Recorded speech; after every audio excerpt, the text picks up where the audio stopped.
Three big coronavirus updates breaking tonight live on Eyewitness News at 11 o'clock. Tonight, President Trump announcing a travel ban for people coming in from Europe and help for small businesses that are struggling and will be struggling. Also tonight, no more NBA after a player tested positive for coronavirus. And the most high-profile case yet, actor Tom Hanks announcing that he and his wife have coronavirus. We're here to catch you up on what you need to know, and thank you for joining us tonight. I'm Scott Wickersham. And I'm Susanna Black. Let's start with the president. He said he was taking the most aggressive steps to fight the coronavirus. First, starting Friday, all travel between the U.S. and Europe will be suspended for 30 days. You're looking live right now at Charlotte Douglas, which has daily flights to Germany. Now, there is an exception in the ban for the UK, so flights to and from London will continue. Also, the president says those who are sick or are taking care of someone who is will get financial relief. And the Small Business Administration was told to provide support to companies affected by the coronavirus, as well as providing low-interest loans for small businesses. I am confident that by counting and continuing to take these tough measures, we will significantly reduce the threat to our citizens, and we will ultimately and expeditiously defeat this virus. And breaking in just the past few hours tonight, we learned an employee at a large company in Ballantyne is being tested for coronavirus. Now, Bright House Financial employees are being told to work at home until further notice. A spokesperson saying the move is being made as a precaution tonight. Also, all workers at the Charlotte Observer worked from home today because of concerns about the virus. They were told there was a possible indirect exposure inside their newsroom. Potentially exposed and vulnerable workers will now work from home or in the field for the next 14 days, or work from home for the next 14 days.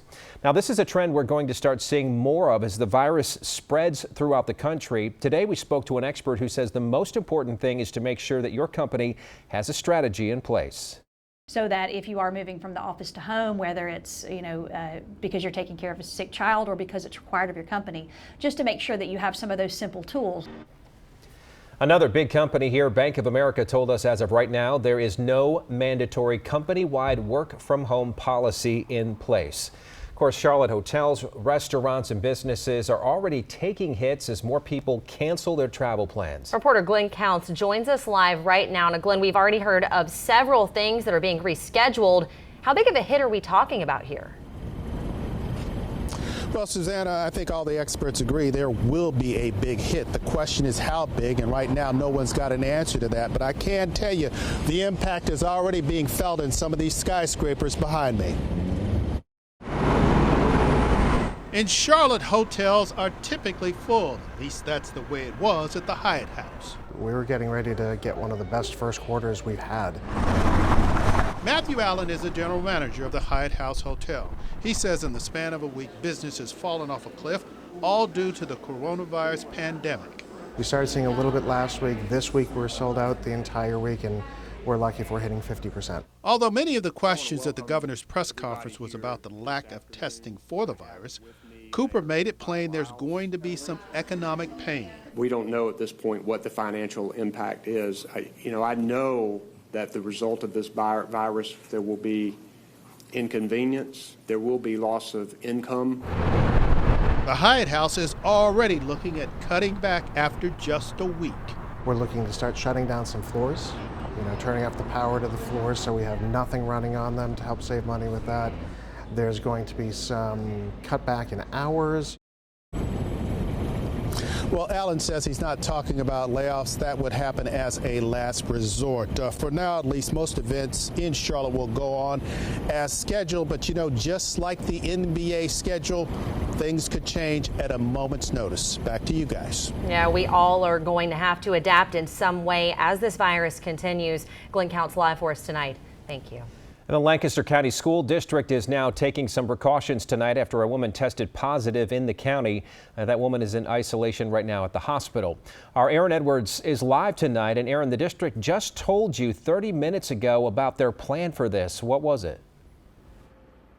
Scott, the district sent out a memo to parents saying that the district has not been notified by DHEC that this case is related to any schools at this time, but they will be immediately suspending all field trips. They'll also be limiting the amount of visitors and volunteers. Now, this all comes hours after DHEC announced a possible case here in Lancaster County.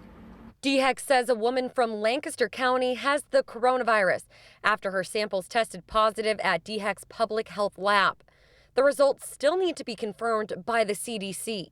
I heard about it in Kershaw area, but when it came to Lancaster, it's just like, wow. DHEC says at this time, there's no evidence that she traveled out of the state or was in contact with anyone from other cases in South Carolina.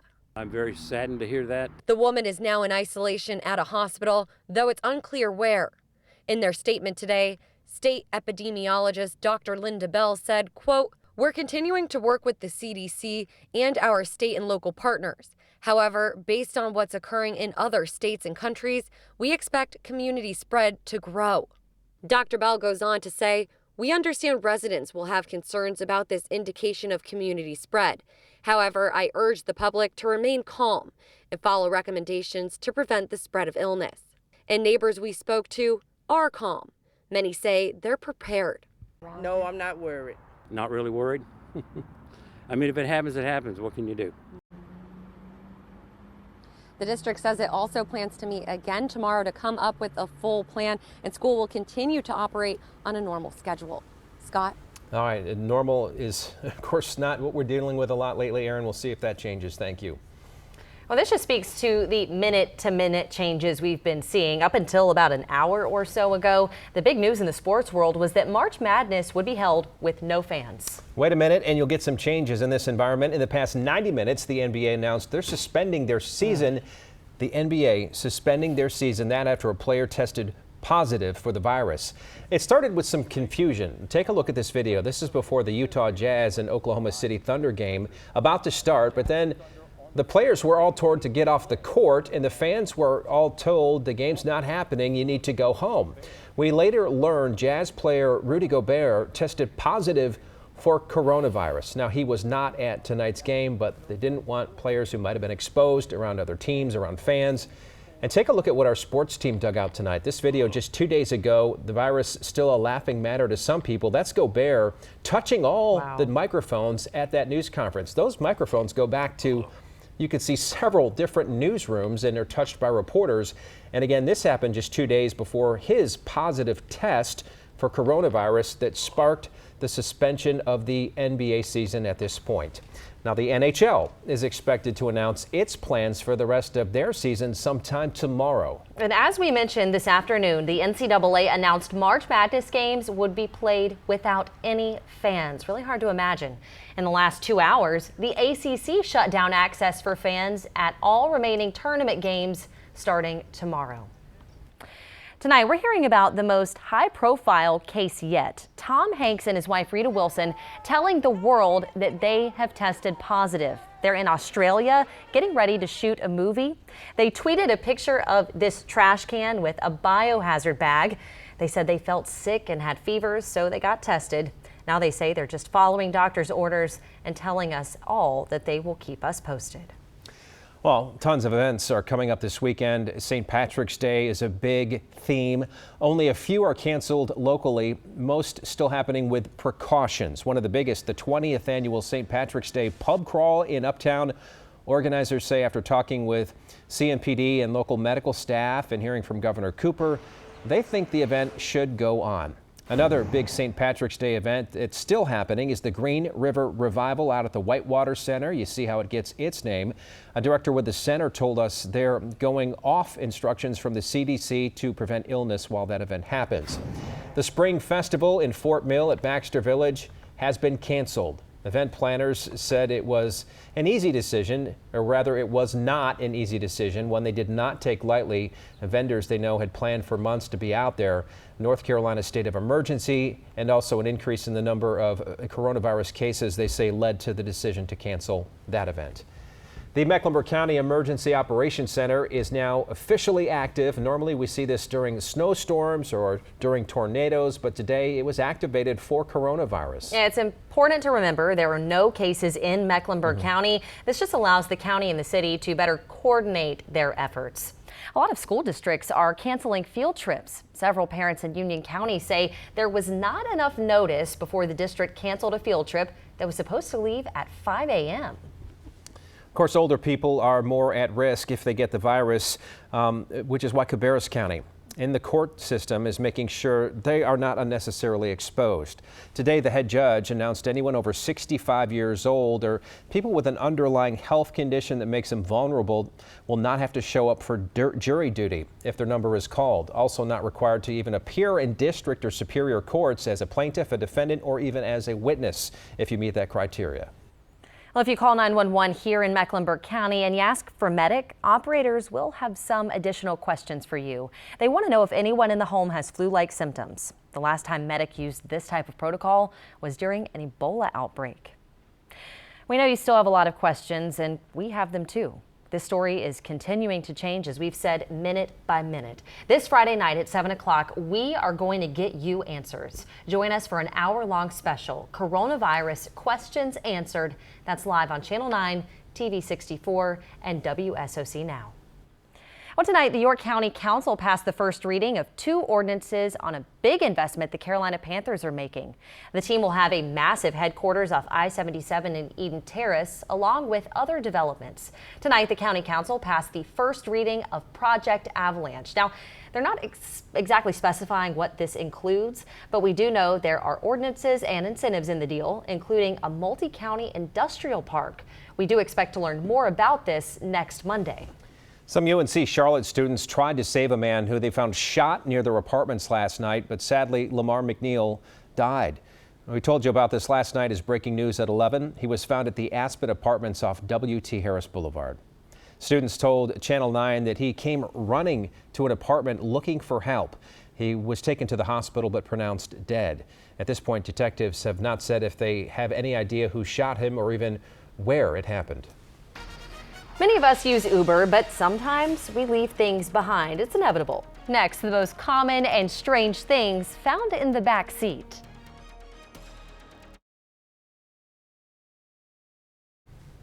Many of us take an Uber to get to and from the airport or have a night out with friends, but have you ever left something behind? I personally have not. I know that you have. We'll talk about that in just a moment. A company released some of the things riders forgot this year. Typical stuff, right? Phones, keys, but there was some odd stuff too, like somebody forgot their bubblegum machine, a Ouija board, and a bag of onions and a cup of yogurt, my favorite lunch, and also some mice for a pet snake to eat. All right. All those mice were left presumably alive inside an Uber. According to Uber riders who are most forgetful, do that on a Friday, Saturday, of course late at night. And the most forgetful cities are Lubbock, Texas, Oxford, Mississippi, and Fresno, California. I lost my keys. Did you get it? You got them back though? I did get them back, and very quickly through the app. All right. So maybe not such a weird thing. The system worked. It did work. All right. Many families in our area can't afford a safe place to call home. New tonight, Gastonia leaders have approved a new affordable housing development for seniors called Catawba Creek Villas. Rent prices will range from $650 to $850 a month, and there will be income restrictions in place. A single person can live there if they make between $17,000 and $44,000 a year. A couple can live there if they make between $19,000 and $51,000 a year. For the first time in years, Gaston and Mecklenburg County leaders got together to talk about the projects that impact both people in both of those areas. We were there for the joint meeting at CPCC Harris campus today in Charlotte. They all talked about widening I-85 between the two counties and, of course, the Catawba River Bridge and the Silver Line that, if built, would run from Matthews to Belmont. Belmont is experiencing huge growth. At the same time, our infrastructure when it comes to roads is definitely not where it needs to be. We know that there's strength in numbers. We understand the importance of working together. Katz says it's working on a public meeting for people in Gaston County to learn more about the Silver Line, and the two boards plan to meet again this fall. Money could soon be on the way for South Carolina's roads and teachers, but it doesn't look like state employees will get an across-the-board raise. The State House passed the $10 billion budget today, and it gives each teacher a $3,000 raise, and $100 million will go toward rural roads. Now, instead of the across-the-board raise, state agencies will decide how to dole out extra money for salaries. The Senate will now discuss the overall budget. All right. A prime Dilworth site could change into office and retail space soon. The Charlotte Business Journal reports Charlotte-based Selwyn Property Group filed a rezoning petition with the city for 1324 East Boulevard. And this site has been vacant since popular restaurant Epicurean was demolished back in 1999. Now it's my turn. In less than 2 weeks, baseball fans can buy tickets to the first season for the Kannapolis Cannonballers. Tickets on sale March 21st. You can buy them at the stadium or ticket office. 3 hours later, they are going on sale on the team website. The team has a new name, logo, and a new stadium, and they transitioned from the Intimidators to the Cannonballers. And there is the mascot. You know, I'm thinking, though, I don't want to jinx it, but with everything that's going on, the canceling sporting events, well, that inaugural season, hopefully things will be better by then. But you know what I'm talking about. Yeah. We've seen, you know, the Hornets are not playing, the NHL talking about their future tomorrow. What about minor league baseball? We'll just have to wait and see, but it's certainly feeling like baseball season. Absolutely. Chief Meteorologist Steve Udelson says we get a few more days in the near 70 range, Steve. Oh, yeah, guys, well into the 70s. Not quite as high as today's 78, which was more than 15 degrees warmer than a typical mid-March day. And by the way, our warmest since last Halloween. But we are going to be quite nice, no doubt about it. Now, the one side note here is because of the unusual warmth, and we have dried out lately, tree pollen, seasonal tree pollen. This is what's supposed to happen in the spring. You're probably feeling it, sniffing, sneezing, that sort of thing. Again, you're going to need that allergy medicine over the next couple of weeks as we continue to stay unusually warm. Couple of showers drifting to our south this evening, not going to bother us. For the morning drive, recommend nothing more than a light jacket. May want to carry an umbrella just in case, not for the morning drive. It's the afternoon. We'll see a few scattered showers come in. There's our Futurecast timeline. We'll stop at around lunchtime. You see clouds beginning to gather, and again, a few scattered showers. Nothing terribly heavy, nothing organized, in and out in a hurry. You do see more showers off the upper left-hand corner of your picture here. That's the cold front we're going to keep an eye on for Friday. Let's talk tomorrow first, though. It is warm. We're talking about readings in the 70s. So this is a look at the thunderstorm juice. How much energy is in the atmosphere? The warmer the color, the better chance of hearing at least a rumble of thunder. I-77 from Charlotte south. That's where we may hear the rumble of thunder tomorrow, and then that window closes as we head through tomorrow evening. No severe weather risk under this, I do not believe, at this point. Pineville tomorrow, case in point, we start in the upper 50s and rise into the mid-70s again. Chester likely reaching a high of about 75 or so. Couple of late day showers with perhaps the rumble of thunder. High country, it's just a few showers. And boy, is it warm by mountain standards, lower 60s. Cold front comes in on overnight Thursday night into Friday. There's that batch of showers making progress into the mountains, and then because it's coming in the overnight, kind of dying as it works its way into the metro. Right along the I-85 corridor about 6 a.m. on Friday, sliding to the south. Say goodbye to the warmth as it goes by because winds turn into the north and northwest, and that's going to take our spring-like warmth away. Now, nothing outrageously cold, but we're back to the 60s on Saturday. If you have outdoor plans, that's your day because Sunday, I see a pretty steady rain pushing our way. 7-day forecast as we head into next week. Chill does not last long. That's not a surprise the way this winter's been. We're talking about readings in the 50s for 2 days. We're right back into the mid-60s, and I wouldn't at all be surprised the end of next week. We are 70 and then some yet again. But you said those words, steady rain, that I did some, not yeah, want to hear. But it will knock the pollen out of the air, at least temporarily. Well, that's good news. Yeah. All right, thanks, Steve. Customers were tricked into buying cars they thought were high-end. Now they're getting some help after our investigation.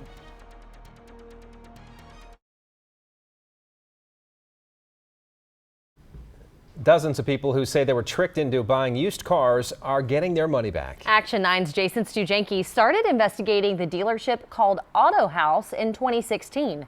He confirmed some customers paid thousands over their vehicle's real Blue Book value. Then North Carolina's DMV and Attorney General launched their own investigations. Eventually, the DMV permanently banned Auto House's owners from selling any cars in North Carolina. Today, a judge ruled in the Attorney General's case, ordering the men who owned Auto House to pay $160,000. Jason emailed their attorney this afternoon, but has not heard back. The Boeing 737 MAX jet crisis has cost about $19 billion and counting. Of course, they were grounded around the world after 2 deadly crashes in 5 months. The cost includes $8 billion in compensation to the company's airline customers and $6 billion in increased cost to get that jet up and running, and a $100 million compensation fund for the families who lost loved ones in those crashes. Every major U.S. airline has canceled thousands of flights because of the 737 MAX. Now, coronavirus causing a lot more pain for them. Congress has blamed the plane's failures on a design and lack of transparency with regulators, and Boeing does plan to try to run certification tests for pilots soon.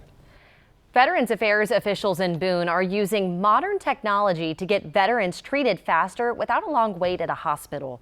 The Watauga Democrat reports that the Boone pilot program is inside the Walmart on Watauga Village Drive. The Atlas program started in January, and from there, patients can video chat with a doctor to find out if they might need more serious care.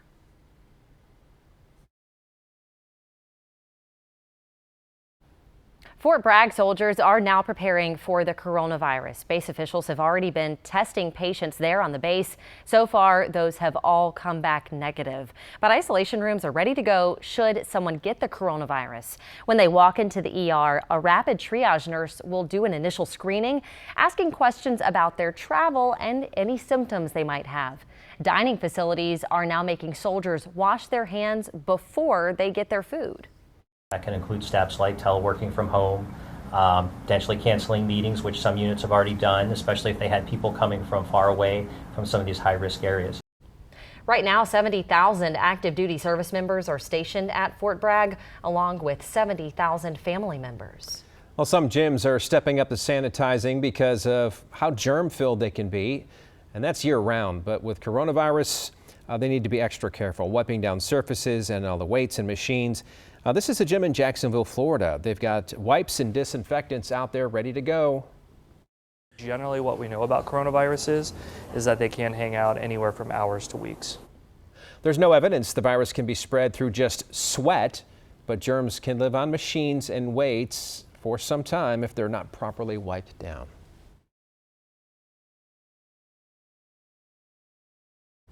Here's the numbers as the stocks market closed today. Another day down over 1,000 points. Yeah, part of the reason we're seeing these big changes is the coronavirus. And many of us are concerned about how this can impact us and our jobs. Economic experts told people in Charlotte's baking industry they may have an easier time through this than many in surrounding communities. And we know you have a lot of questions about the coronavirus, so we brought in an expert to answer them live. Dr. Ryan Shelton from Triad Medical Group joined us at 6:15 tonight. One viewer asked how long the virus can live on surfaces. Dr. Shelton says officials don't yet know, so he encourages everyone to be cautious. Hand sanitizer is our backup when we can't do regular good hand washing. And then I think it's really important to wipe down surfaces that we're touching frequently, our phone, keyboard, doorknobs, those kind of things that we touch without even thinking about it. The germs could live there. All right, this is really important. He also said don't buy out all the hand sanitizer on the shelves because many times regular soap and water are just better. While you're asleep tonight, our team is going to be tracking all the overnight developments. Here's what to watch out for tomorrow. Governor Cooper is going to meet with a coronavirus task force to work on North Carolina's response. Also, of course, we'll be watching to see if the ACC, which has already banned fans from the basketball tournament, will continue to play the games or cancel. And as we get closer to the weekend and St. Patrick's Day events, we'll keep you updated on any new cancellations as we get near the weekend. So be sure to wake up with Eyewitness News starting at 4:30 a.m.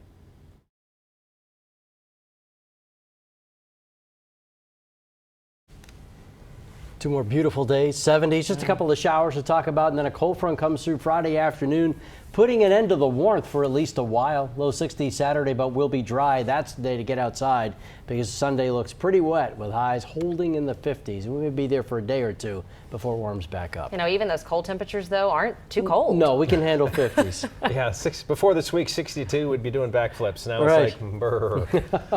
All right, thanks for watching. Jimmy Kimmel's next.